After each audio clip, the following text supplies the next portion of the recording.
آج ہم ایک انتہائی اہم موضوع پہ گفتگو کرنے جا رہے ہیں، جس کا موضوع ہے کہ ایران دنیا میں ٹیکنالوجی، جو ڈرون ٹیکنالوجی ہے اس کا چیمپئن کیسے بنا۔ ہم جانتے ہیں کہ ایران کی ڈرون ٹیکنالوجی نے پوری دنیا کو حیرت میں ڈال دیا ہے، خاص طور پہ ایران اور امریکہ کے درمیان جو جنگ ہوئی ہے ایران کے خلاف، اور جس میں امریکہ اور اسرائیل جو ہے وہ مل کے لڑ رہے تھے۔ اس کے بعد ایران کی جو ڈرون ٹیکنالوجی ہے اس نے پوری دنیا کو حیرت میں ڈال دیا ہے۔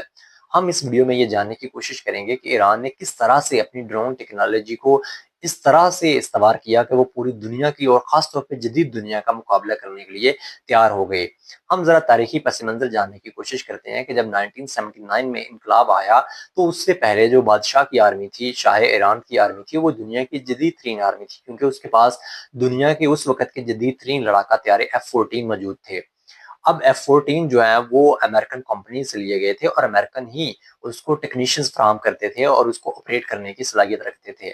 اب جب انقلاب آ گیا تو امریکن کمپنیز جو ہیں انہوں نے اپنی جو سہولیات تھیں وہ RGC یا IRGC کو، یا انقلاب ایران کے بعد جو حکومت بنی تھی اس کو فراہم کرنے سے انکار کر دیا۔ تو اب جو صلاحیت امریکہ کے پاس تھی وہ ایران کو منتقل نہیں ہو رہی تھی، تو ایران میں جو موجود F-14 یا اس کے علاوہ جتنے بھی جدید جنگی طیارے تھے وہ بالکل بیکار ہو کے رہ گئے، کیونکہ وہ جنگی صلاحیت میں حصہ لینے کے قابل ہی نہیں رہے تھے۔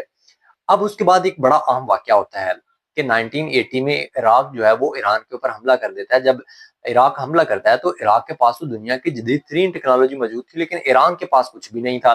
تو ایران ایک ایسی جنگ لڑ رہا تھا جس کے پاس نہ تو واضح اصول تھے، نہ ہی واضح حکمت عملی تھی، اور نہ ہی کوئی ٹیکنالوجی تھی۔ یہی وجہ ہے کہ شروع میں دنوں میں ایران نے بہت بھاری جو ہے وہ نقصان اٹھایا اس جنگ میں۔ لیکن وقت کا پہیہ جو ہے وہ چلتا گیا، پھر ایران نے اس چیز کی ضرورت محسوس کی،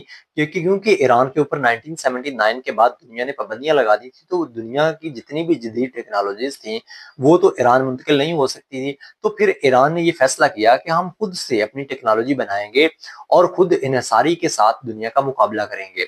انہی دوران میں 1983 میں 1983 میں اصفہان یونیورسٹی میں ایک چھوٹی سی لیب میں یہ کام سٹارٹ ہوا، اور جب یہ کام سٹارٹ ہوا تو اس میں صرف 3 لوگ تھے۔ ایک جو تھے وہ فزکس کے پروفیسر تھے، ایک اس کا اسٹوڈنٹ تھا، اور ایک جو ہے وہ عام ایک کام کرنے والا تھا جو کہ لوہے کا کام کرنا جانتا تھا۔ ان تینوں نے مل کے شروع میں ایک ڈرون جو ہے وہ اس کا خاکہ تیار کیا، جو بہت بنیادی سا تھا۔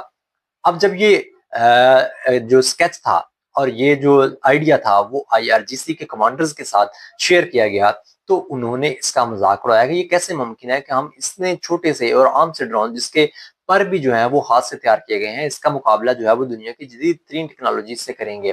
لیکن وقت گزرتا گیا اور یہی ٹیکنالوجی جو ہے وہ ایران کا ہتھیار بنتی چلی گئی، اور ہم نے پھر دیکھا کہ جب پہلی دفعہ 1983 میں یہ ڈرون جو ہے وہ تیار ہوا تو ایران کی فورسز نے اس کو عراق کے خلاف استعمال کرنا شروع کر دیا۔ تو اس نے پہلی دفعہ جو کیمرے کی مدد سے عراق کی جو مشقیں تھیں، فوجی مشقیں تھیں، ان کی ایگزیکٹ ویڈیوز اور فوٹوز جو ہیں وہ ایران میں منتقل کی، جس سے اس کی ٹیکنالوجی جو ہے وہ اس کی جو گروتھ ہے وہ شروع ہو گئی۔ آنے والے سالوں میں پھر ایران نے اس کے اوپر مکمل طور پہ عمل کرنا شروع کر دیا، اور آج کا جدید دور ہے کہ پوری دنیا میں ایران کی جو ڈرون ٹیکنالوجی ہے وہ جانی جاتی ہے۔ یہ ڈرونز جو ہیں وہ انتہائی سستے ہیں، تقریباً ان کی جو لاگت ہے وہ $20,000 ہیں۔ یہ ایسے ڈرونز ہیں جو بہت دور تک مار کر سکتے ہیں۔ اب شروع میں ان کی رینج جو ہے وہ تقریباً 50 کلومیٹر تھی، لیکن آج جو ہے وہ اس کی رینج تقریباً 2000 کلومیٹر تک بھی ہے، اور یہی وجہ ہے کہ یہ ڈرون بڑی آسانی کے ساتھ خلیجی ممالک میں بھی پہنچ جاتے ہیں، اور اس کے علاوہ اسرائیل تک بھی وہ سفر کر سکتے ہیں۔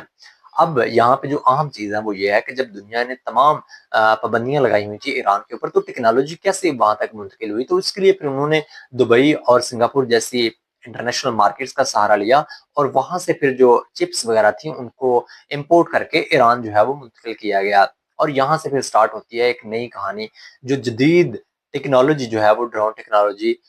کی مددگار ثابت ہوتی ہے۔ اور جب یوکرین اور رشیا کی جنگ سٹارٹ ہوتی ہے 2022 میں، تب یہ ایران کی صلاحیت جو ہے وہ دنیا میں سامنے آئی، کہ جب یوکرین میں ایک ڈرون ٹیکنالوجی کی مدد سے ڈرون کو مار گرایا گیا، تو اس میں دیکھا گیا کہ امریکن جو چپس ہیں ان کو استعمال کیا گیا ہے ان ڈرونز کی تیاری میں۔ تو یہ ایک بڑا اہم لمحہ تھا، اور اب خاص طور پہ جب یہ جنگ سٹارٹ ہوتی ہے امریکہ اور اسرائیل مل کے ایران کے اوپر حملہ کرتے ہیں تو وہ ایران اس کے رسپونڈ کے طور پہ تمام خلیجی ممالک میں ڈرونز کی مدد سے اٹیک کرنا شروع کر دیتا ہے. تو ان اٹیک سے خلیجی ممالک جو ہیں ان میں بے پناہ نقصانات ہوتے ہیں، اور وہ جو نقصانات ہوتے ہیں وہ امریکن ایئر بیسز میں ہوتے ہیں. اب یہ ڈرون جو ٹیکنالوجی ہے وہ اس لیے بھی عام ہے کیونکہ یہ ڈرونز جو ہوتے ہیں وہ بڑی لو لیول پہ پرواز کرتے ہیں. ان کی جو پرواز ہوتی ہے وہ بڑی نچلے لیول پہ ہوتی ہے، اور